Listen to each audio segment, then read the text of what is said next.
Welcome to the precursor of OA28, where iron crosses grow.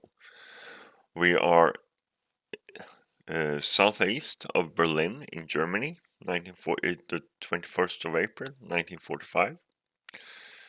And we have a Soviet force attacking from the east. No, hold on. Yeah, from the east, of course. And the German force defending.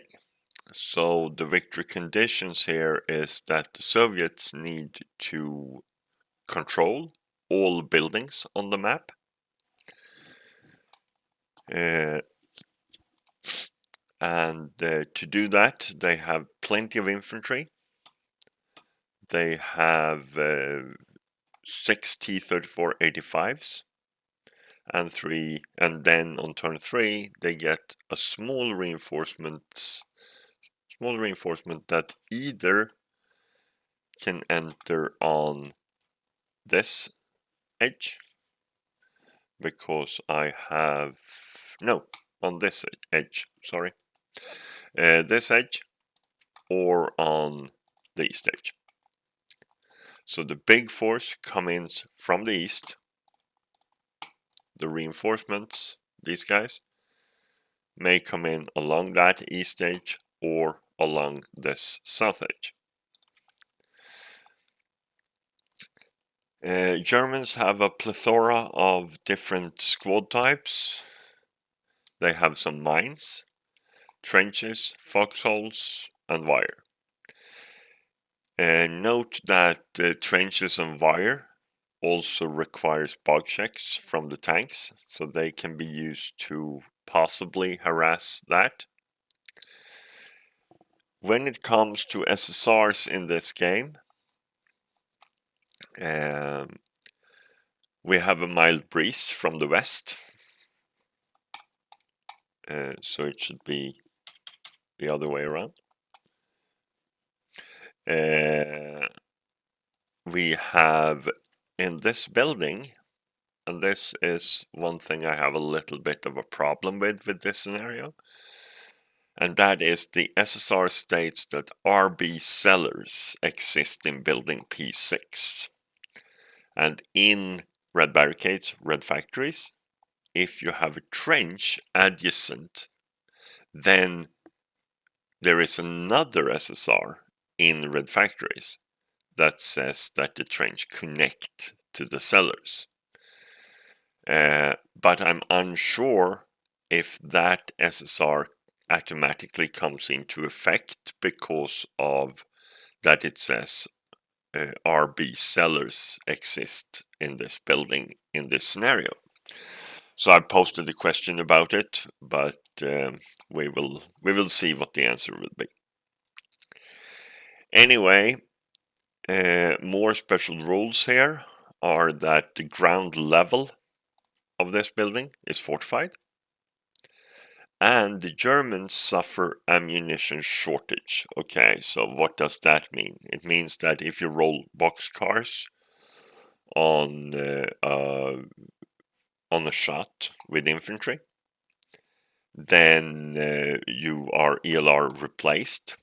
All breakdown and depletion numbers go down by 1 for everything. So these have breakdown 11, breakdown 11, breakdown 11, and so forth. And this guy actually have X9.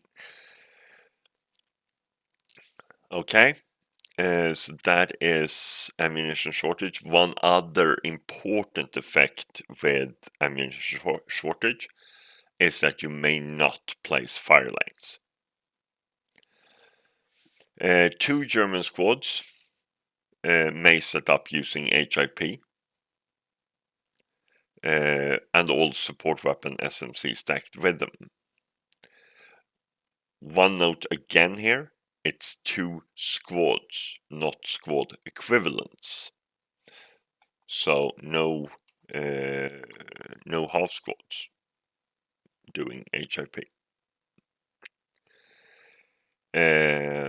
The last SSR that is important in this game is that the T-34-85s, that's the ones that enter on the first turn, may only enter within 2 hexes of any road. So these 3 and within 2 of those. So they cannot enter anywhere else. So that is the special rules and the conditions. This building, of course, is easy for the Soviets to take. So should these be as well.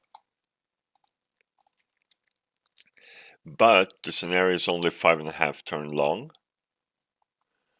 And this will be a major obstacle because of the fortified buildings and the cellars. And then they actually need to get back down here to get the win.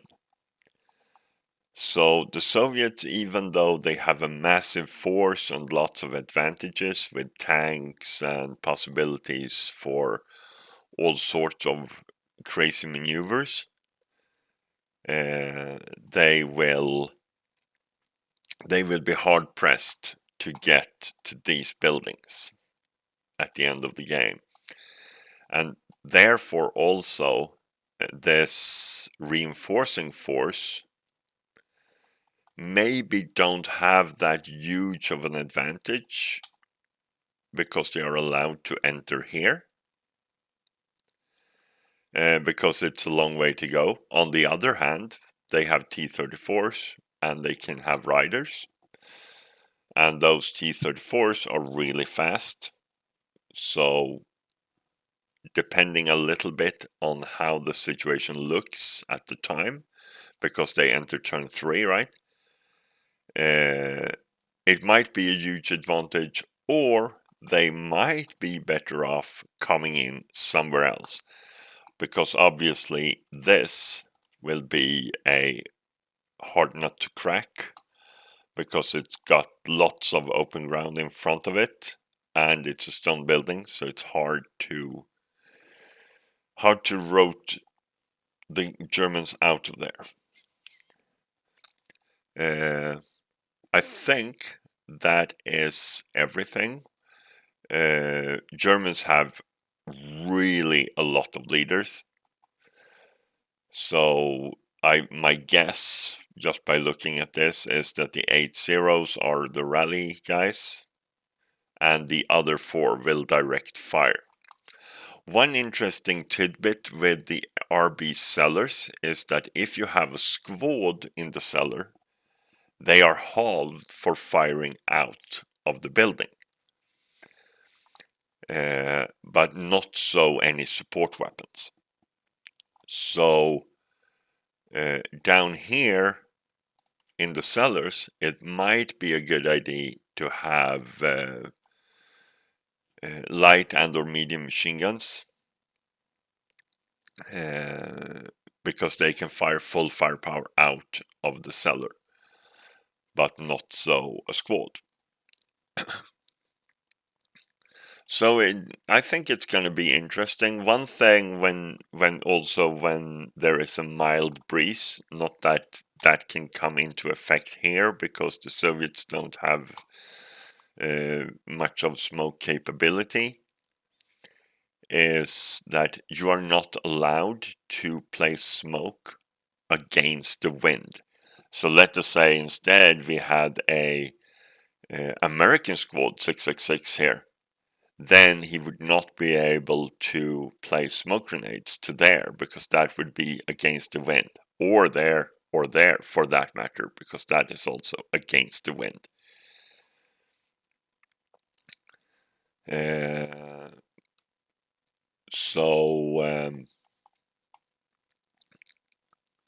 Anything else regarding smoke? The T-34-85s, they actually have smoke discharger, but may only be used once per game for each one of those.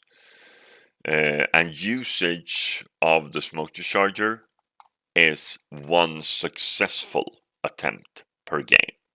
Unsuccessful attempts don't count. Okay, so that is it. Pretty straightforward, except for this. And if I don't get a valid answer in time, I will play it that the trenches do not connect to the building. Okay, there you have it. Hope to see you for when we start this one. And have a good one. Bye for now.